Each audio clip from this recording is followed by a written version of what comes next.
आखिर कैसे अंत हुआ महान राजा विक्रमादित्य का। 31वीं पुतली राजा भोज को कथा सुनाना प्रारंभ करती है। सुनो राजा भोज, कंचन की बराबरी पीतल नहीं कर सकता और हीरे की बराबरी कांच नहीं कर सकता। चाहे तू 1000 बार ही खुद में खुद की तुलना राजा विक्रमादित्य से कर ले, पर तू उनके एक नाखून के बराबर भी नहीं। क्या तेरे अंदर जरा सी भी लज्जा नहीं बची, जो तू हर रोज मुंह उठाकर इस सिंहासन पर बैठने चला आता है।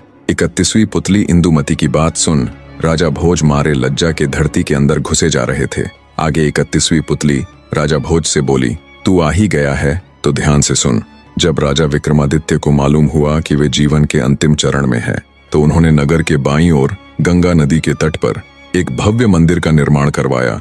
जब वो मंदिर पूरा हुआ तो राजा विक्रमादित्य जाकर उसमें रहने लगे। उन्होंने संपूर्ण देश में ये घोषणा करवा दी कि जिसे जो चाहिए वो आकर ले जावे। जितने भी ब्राह्मण, पंडित, बाट, भिखारी राजा विक्रमादित्य के पास गए, उन्हें उनका मुंह मांगा दान राजा विक्रमादित्य ने दिया। जब ये खबर देवताओं तक पहुंची तो बहुत से देवता अपना वेश बदलकर राजा विक्रमादित्य का सत्य देखने के लिए उनके पास आए। जिसके जी में जो आया वो मांगा। राजा विक्रमादित्य ने सबकी इच्छा पूरी करते हुए उनकी मांगी हुई वस्तु उन्हें भेंट दी।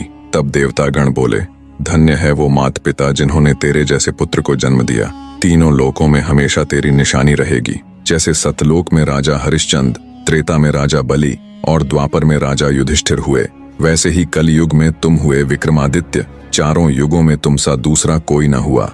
इतनी बात कहते हुए राजा विक्रमादित्य को आशीष देकर देवतागण उनसे विदा लेकर चले गए। इतनी कथा कह 31वीं पुतली इंदुमती बोली, राजा भोज, तू जहां से खोद कर इस सिंहासन को लेकर आया, इसे ज्यों का त्यों वहीं गाड़ दे, यही तेरे लिए उत्तम होगा। भोज भारी कदमों से मन में ढेरों विचारों के साथ दरबार से चला जाता है, पर अगले दिन फिर उसके मन में वैराग्य जाग जाता है और वो सिंहासन पर आरूढ़ होने के लिए उसके पास जाता है। तभी सिंहासन से निकली कनक मंजरी नामक अंतिम और 32वीं पुतली बोली, सुनो राजन, मैं आज तुम्हें अंतिम कथा सुनाने जा रही हूँ।